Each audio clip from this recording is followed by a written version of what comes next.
Once again, gentlemen of Reactive, it's nice to make this video for you, and my name is Barcella if you haven't seen me before, and I will show you my wire cutter design. We'll look at it into more detail now, and I'm going to explain it how it all came to the ideas and how I evolved into what I have today.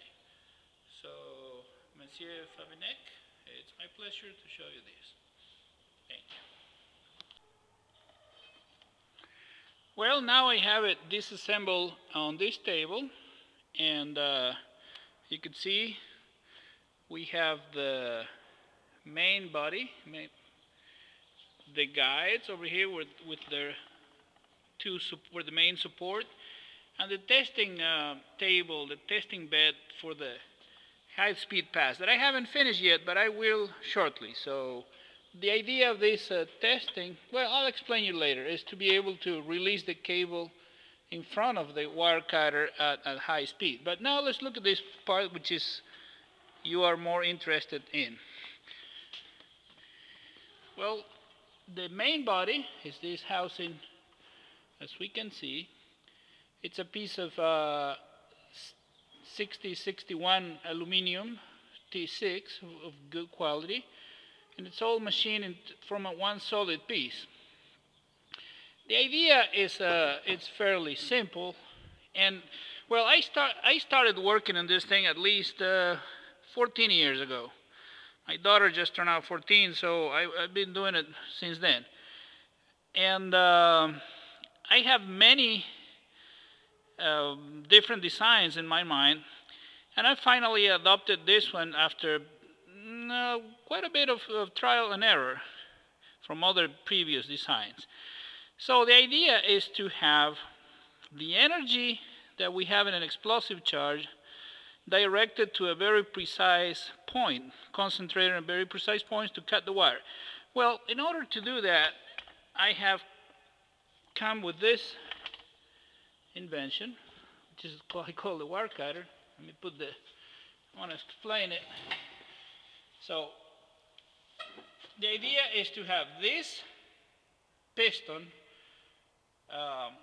blade, which is made out of a very high strength tool steel. This is a machinable, it's called drill rod. It comes in a softer version, and then you harden it to a Rockwell 100 hardness and the B scale. So I cut this goes inside the main body, and it slides through this channel. And then we have this groove, or this throat, where the cut takes place, where we have to direct the wire into. So these two guides, they come here, one in here, and the other one here. And we understand that portion of the idea, right? We guide the wire into this thing where I could use the blade to cut it. Okay. Like I said, this design came after experimentation in the field and using several different ideas, different designs, and finally the idea was to have a high-speed piston that absorbs the energy of the explosive charge. It turns it into kinetic energy, and then apply it at the precise point where you need to cut the wire. This is the footing that we use to apply all the pressure concentrated on the thickness of the blade. So this is to avoid deforming this body material, since this aluminum is soft. So we have these two hardened pieces, and here's where our cable finally finds its moments. This is the cable I cut on the first demonstration, and I had no problem cutting it. We're pushing these materials to the edge because the energy that takes place when the explosive charge goes off, it's considerable.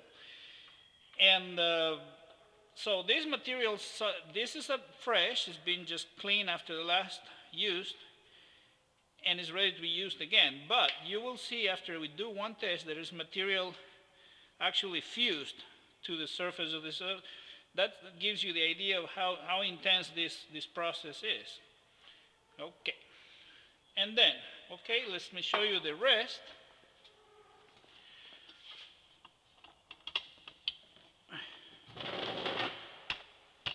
Here is the head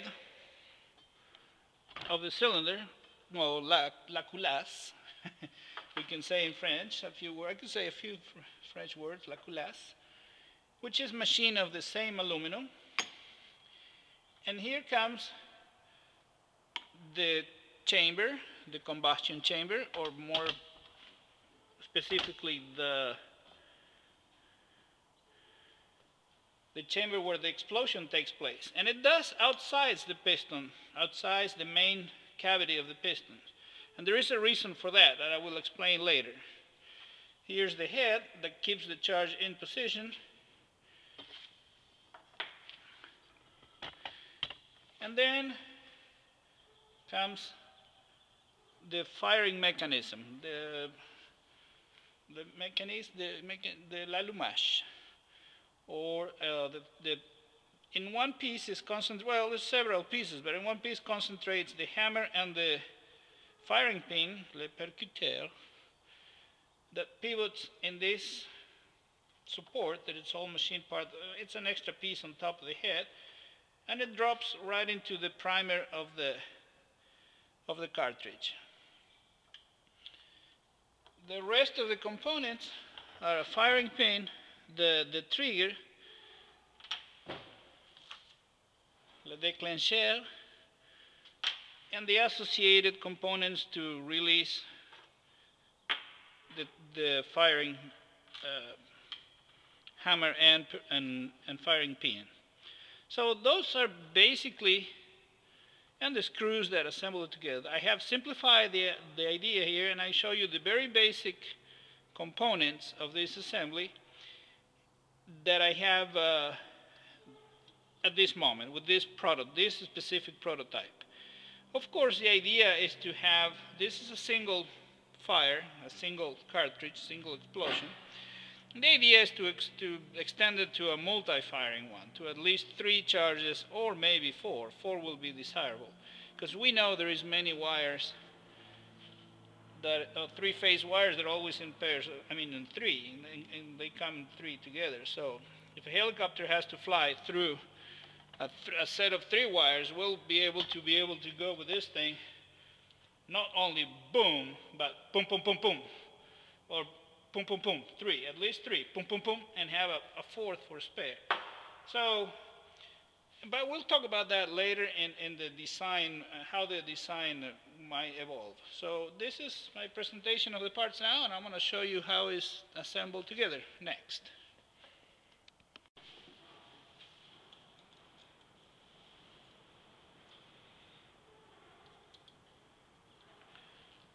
Putting it together now, we're installing the hardened foot right at this moment. It has 2 screws that holds it from the bottom, because you need that to be making full contact with the bottom of the aluminum, or else it will break. So we install those.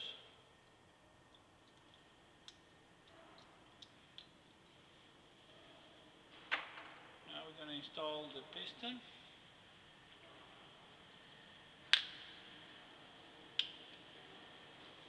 It has a guide screw on the side.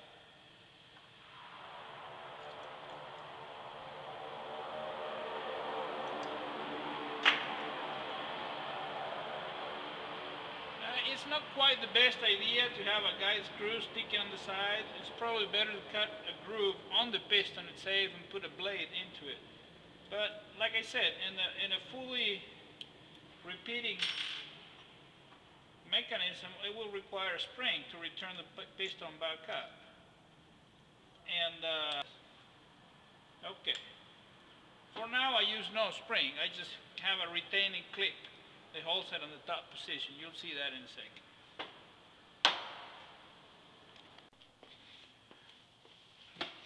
Okay, I got the clip, retaining clip, like I said, so that keeps the piston from falling while it's, for now. And once the pressure goes down, it'll fall and do the cutting action. The speed on this blade is, I have not calculated in numbers, but it's not slow. It's extremely fast. Again, we can fill a chalkboard full of numbers and go into all kinds of mathematical calculations. And sometimes I am proponent of a lot of empirical, in this kind of experiments, the empirical experimentation has a great value because it saves you a lot of time and lets you establish exactly where you are at in your experimentation, and from there you deviate. You add more or you subtract, like the diameter of the piston, how big to make it. This diameter is 1 inch and 1/16, which is about 26 millimeters. Yeah, pretty soon Americans will have to use millimetric system too, so forget about the inches. And anyway, and how big to make this? In my previous, because I have like 3 or 4 of these models done before. 9 millimeter capsule, without the bullet, without the projectile, of course. But it is a 9 millimeter capsule of a military pistol, or standard 9 millimeter Parabellum, Luger Parabellum. So why did I use this cartridge? Well, there is a reason for that. When I started doing my early experimentations, I set for a bigger cartridge. I actually used a Russian 762 by 39, which is about this big. And that proved to be way too powerful for what I needed to do. So I scaled down the charges on the Russian cartridge until I decided to go for a smaller cartridge, which is the 9 millimeter. And the reason is the technology of the primer. It's 100 and so many years old, so it's a very, very well-known technology. And why try to reinvent anything new? We know the ignition, l'allumage, this Verdun primers is very, very reliable. The reliability is very high. And then is the chamber where the burning of the powder takes place. And I could put the bullet right here, the cartridge right here, but that's not a good idea because you need this pre-chamber. You need the pre-chamber to generate enough pressure and be able to burn the whole powder load outside the piston in order for a full burn, for a full combustion. So if you put it over there, the pressure drops rather quickly and you end up with incomplete burn and residue in the piston, which will be very, very bad in case you need to make a repeating one, because after the first explosion you'll have residue in the piston and it won't retract. So this is the way to go. Believe me, I have tried this many times and this one works very well. So this is another high strength steel capsule that goes right there and is held by this head in position with 3 screws. We'll put that one last. I'm going to assemble the firing mechanism now, and when I finish putting it together, we're going to give it a try.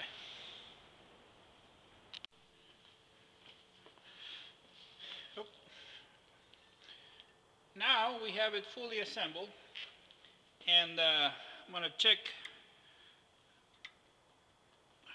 the hammer and release, see how deep it'll release the trigger, and I think it's fine. All this could be adjustable, the length, and it has a full mesh into the catch. So now carefully we'll insert the firing pin again, le percuteur, and very carefully adjust it to where it hits the primer.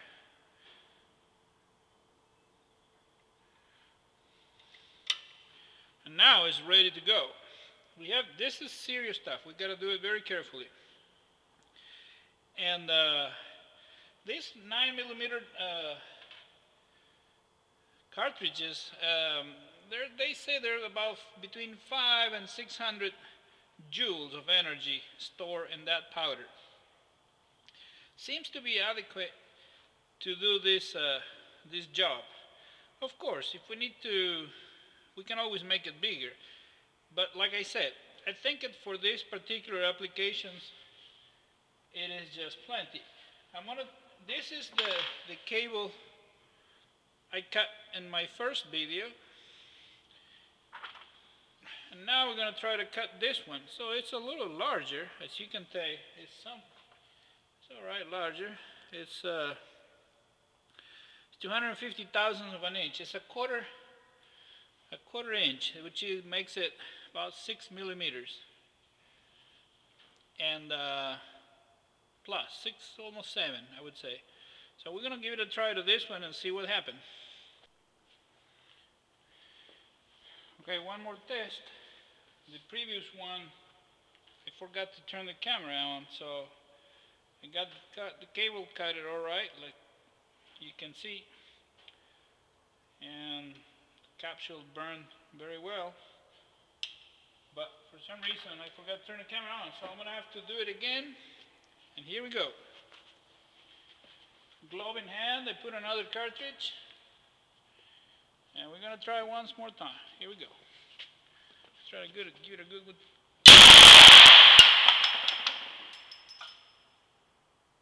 All right. Another good success. Looks like my cutter blew through the cable with no trouble. And now I think my camera is running. Yeah, it is running. So let's observe what happened here. Let me find the other piece.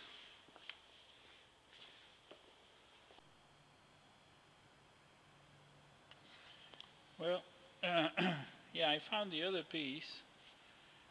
Gonna use this loop. Try to inspect and we can see the cuts we have done. And that was the early one. We have done just now. Camera, and after 2 cuts we can see that the blade starts to suffer a little bit.